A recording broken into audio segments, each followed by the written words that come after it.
In January 2023, a Washington think tank ran a war game simulating a Chinese invasion of Taiwan. They ran it 24 times. In most scenarios, the United States won. They also lost 2 aircraft carriers, hundreds of aircraft, and tens of thousands of service members. The defense succeeded. The cost was devastating. A few months later, Russia struggled to capture a single Ukrainian city with an army 10 times the size of the defenders. One country lost a simulated war it technically won. The other is losing a real war it was supposed to finish in weeks. And yet American strategists describe both as existential threats. This raises an uncomfortable question, not which country is more dangerous, but whether the way we categorize danger still makes sense. The institutions that assess threats were built during the Cold War. They were designed to answer a specific question. How do we prevent the Soviet Union from conquering Western Europe or launching nuclear weapons at American cities? The answer required satellites, analysts, war games, and budgets. Lots of budgets. When the Soviet Union collapsed, the question disappeared. The infrastructure did not. Russia inherited the nuclear arsenal, the geography, and the resentment. It fit the existing models. You could use the same maps, the same scenarios, the same congressional briefings. The threat was familiar, which made it easy to measure, which made it easy to fund. China, meanwhile, was becoming something else entirely. In 1980, China's economy was smaller than Italy's. By 2024, it had reached $18.8 trillion, making it the second largest in the world. The United States sat at roughly $29 trillion.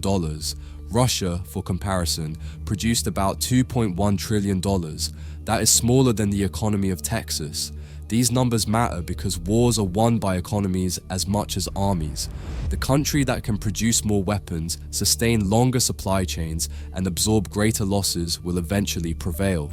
This is what happened in World War II. American industrial capacity overwhelmed Germany and Japan not through superior strategy, but through superior output.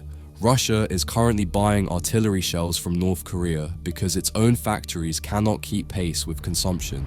China produces more steel than the rest of the world combined, over 1 billion metric tons in 2024 alone. The disparity is obvious. And yet the American national security establishment continues to treat both countries as comparable threats. This is not stupidity, it is institutional behavior. Agencies optimize for the problems they were designed to solve. The Pentagon was designed to counter military threats. The State Department was designed to manage diplomatic relationships. The Commerce Department was designed to promote trade. No single institution was designed to assess what happens when a trading partner becomes a strategic rival without ever firing a shot. Consider what China has accomplished without military confrontation. Taiwan Semiconductor Manufacturing Company produces over 90% of the world's most advanced chips. These are the components that power smartphones, medical equipment, artificial intelligence systems, and the guidance systems in American weapons. Taiwan, an island of 24 million people, controls the infrastructure that modern civilization depends on. China claims Taiwan as its territory. It has never controlled it, but if it did, it would not need to defeat the American military. It would simply need to control what the American military runs on. This is not a hypothetical vulnerability. In 2024, the United States imported $438.7 billion in goods from China: consumer electronics, pharmaceuticals, rare earth minerals, components for everything from automobiles to fighter jets. The supply chains that deliver these goods were built over decades by companies responding to incentives, lower costs, higher margins, shareholder returns. No one planned to create strategic dependency.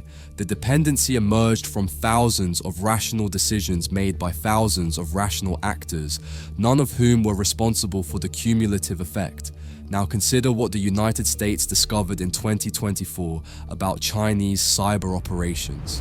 A hacking group known as Volt Typhoon had infiltrated American water treatment facilities, electrical grids, and transportation systems. These were not attacks. They were preparations. The hackers embedded themselves in critical infrastructure, learning how it worked, positioning themselves to disrupt it on command. According to the FBI, some of these intrusions had been in place for at least 5 years before detection. The systems compromised were not military targets. They were the systems that keep civilian society functioning. FBI Director Christopher Wray described it plainly. China's hackers are positioning on American infrastructure in preparation to wreak havoc and cause real-world harm to American citizens and communities. China's hackers are pre-positioning to cause real-world harm to American citizens in the event of conflict, not to steal information, not to cause chaos for its own sake, to win a war before it starts. Russia also conducts cyber operations. The 2017 NotPetya attack caused an estimated $10 billion in global damage. But there is a difference in purpose. Russian operations tend to be punitive. They disrupt, embarrass, and punish. Chinese operations tend to be strategic. They prepare the battlefield. Russia hacks like a criminal. China hacks like a general. This distinction matters because it reveals something about how each country thinks about power. Russia possesses approximately 5,580 nuclear warheads, more than any other country, including the United States. It has intercontinental ballistic missiles capable of reaching American cities in under 30 minutes. Its newest systems are designed to evade American missile defenses. This is a genuine threat. A nuclear exchange would be catastrophic, but nuclear weapons exist to prevent wars, not to win them. They are instruments of deterrence. Russia's nuclear arsenal gives it the ability to ensure that any conflict with the United States would be mutually destructive. It does not give Russia the ability to achieve its objectives through force. Ukraine has demonstrated this. Russia invaded with what it believed was overwhelming conventional power. 3 years later, it has suffered over 300,000 casualties, lost significant portions of its professional military, and failed to achieve its initial objectives. The nuclear arsenal did not help. China has a smaller nuclear stockpile, currently around 500 warheads, though this number is growing rapidly. American intelligence estimates suggest China could match American numbers by 2035, but China's approach to power is different. It builds ports in developing countries. It dominates global manufacturing.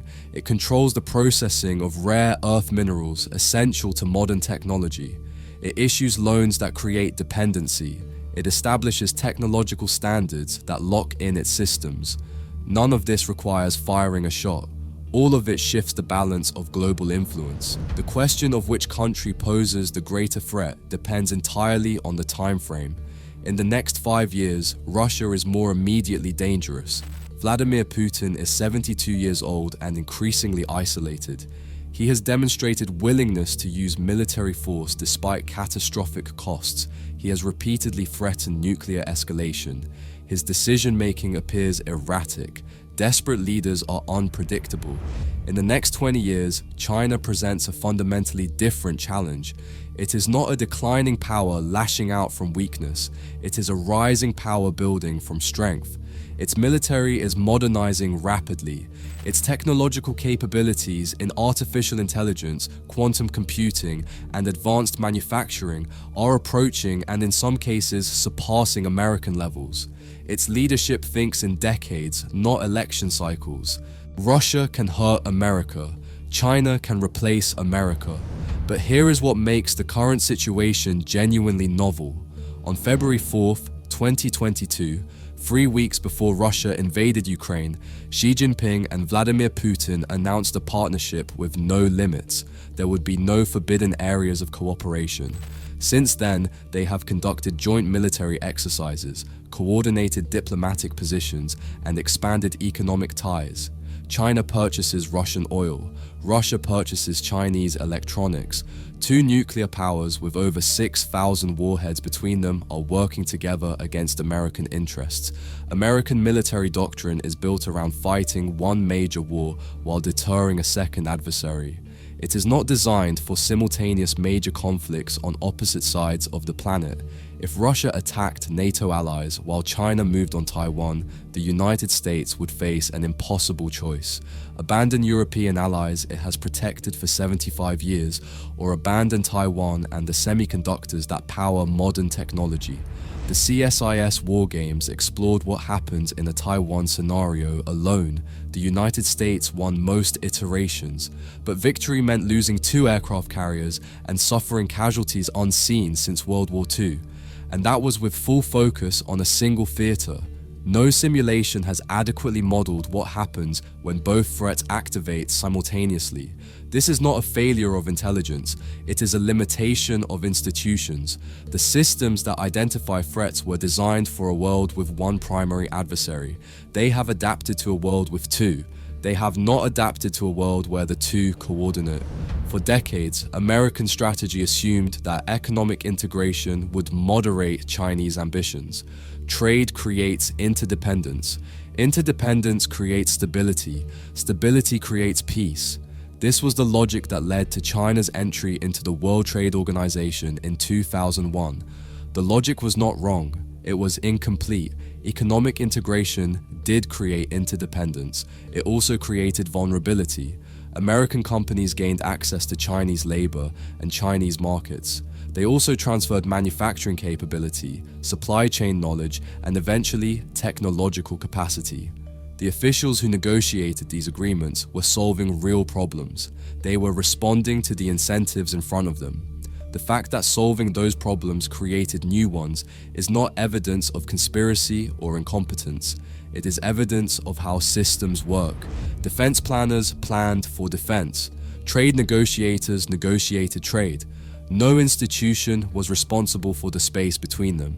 The question was never really which country poses the bigger threat.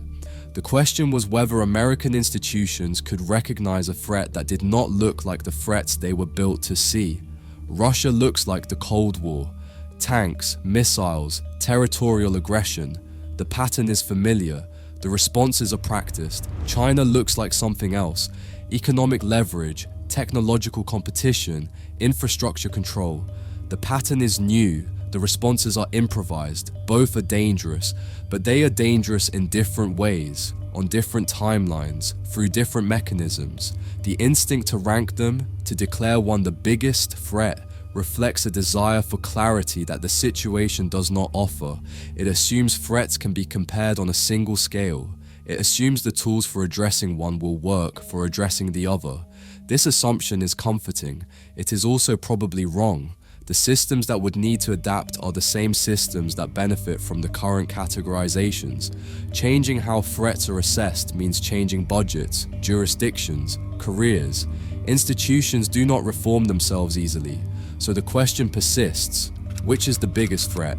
And the honest answer is that the question itself may be the problem. The threat is not China. The threat is not Russia. The threat is the gap between the challenges these countries present and the institutions designed to meet them. That gap does not close itself. It widens quietly while reasonable people make reasonable decisions, and the systems do exactly what they were built to do.